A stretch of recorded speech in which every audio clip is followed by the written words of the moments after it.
আমার প্রিয়জনেরা, প্রভু যীশু খ্রিস্টর নামে আপনাদের সকলকে আমি জানাই অভিনন্দন। আমাদের প্রত্যেকটা সময় আনন্দে থাকতে হবে, কারণ ঈশ্বর প্রতিজ্ঞা করেছেন উনি আমাদের সঙ্গে থাকবেন আর সাহায্য করবেন। কিন্তু আমাদের তার বাক্যর প্রতি বিশ্বাস রাখতে হবে, কারণ প্রভুর বাক্য কি বলছে জানেন? দ্বিতীয় বিবরণ 33 অধ্যায়ের 27 পদ, যিনি আদিকালের ঈশ্বর তিনি তোমার আশ্রয় এবং তার নিচে তার অনন্ত স্থায়ী হাত। এইখানে বাক্য বলছে আদিকালের ঈশ্বর, মানে হচ্ছে যে ঈশ্বরের আরম্ভ নেই। অনেকে বলে যীশু খ্রিস্ট এই পৃথিবীতে মাত্র 2000 বছর আগে এসছেন, কিন্তু এটা সত্য নয়, এটা তাদের ভুল ধারণা। তারা না জেনেই কথা বলে।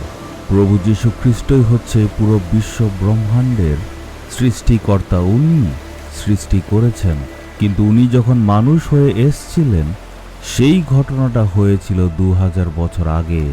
যিশুই হচ্ছে আদিকালের ঈশ্বর, যিশুই হচ্ছেন সর্বশক্তিমান ঈশ্বর। উনি আমাদের আশ্রয়। আপনার একটা সুরক্ষার প্রয়োজন, একটা আশ্রয় দরকার। আপনি এখন বিপদ, সমস্যা, দুশ্চিন্তার মধ্যে আছেন। আপনি ভাবছেন আমি কি করব? ঈশ্বরই হচ্ছেন আপনার আশ্রয়। অনেক আগে আমি নেদারল্যান্ডস গিয়েছিলাম, তখন এই দেশটার নাম ছিল হল্যান্ড, এখন নাম পাল্টে হয়েছে নেদারল্যান্ডস। ওখানে আমি সেবা কাজ এবং প্রচার কাজে গিয়েছিলাম।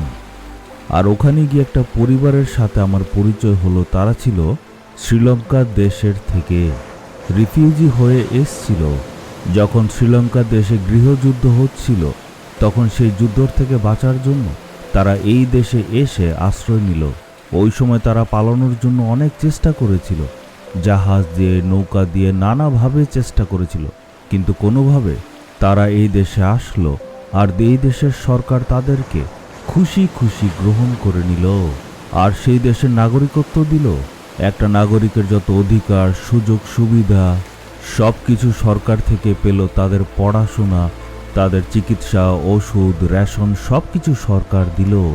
তারা আমায় বলল তাদের সবার দাঁতকে পরিষ্কার রাখার জন্য মাঝে মধ্যে সরকার থেকেই দাঁতের ডাক্তারেরও ব্যবস্থা করা হয়। বেশিরভাগ দরকারি জিনিস সরকার থেকে আসে, মানে সরকার তার নাগরিকদের সব রকম সুযোগ ও সুবিধা দেওয়ার জন্য চেষ্টা করে।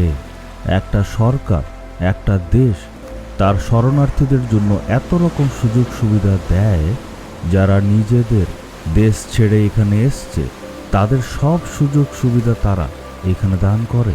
আমাদের প্রভু যিশুও আমাদের পাপের জন্য মারা গিয়েছিলেন। আমাদের সব পাপকে উনি ধুয়ে দিলেন, যাতে আপনার সকল অভিশাপকে আর সকল পাপকে উনি আশীর্বাদে পরিণত করতে পারেন। আপনি উনার শরণে আসুন। তাই আমাদের চিন্তা করার, ভয় করার কোনো প্রয়োজনই নেই, কারণ বাক্য বলে আদিকালের ঈশ্বর মানে অনন্ত ঈশ্বর।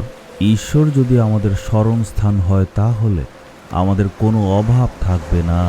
আপনার জীবন, আপনার পরিবারের জীবন, আপনার বাচ্চাদের জীবন সব কিছু ঈশ্বরই সামলে নেবেন। আপনি যদি সাহসের সহিত বলেন যে ঈশ্বরে আমার আশ্রয়, ঈশ্বর খুশি হবেন। চলুন আমরা বলি, হে ঈশ্বর, আপনি হচ্ছেন অনন্ত অনাদিকালের ঈশ্বর। আমাদেরকে আপনি সুরক্ষা দান করেন। আপনি আমাদের জন্য সব কিছু। আর আমি এটাকে বিশ্বাস করে প্রভু যিশুর নামে চাইছি। Amen, amen.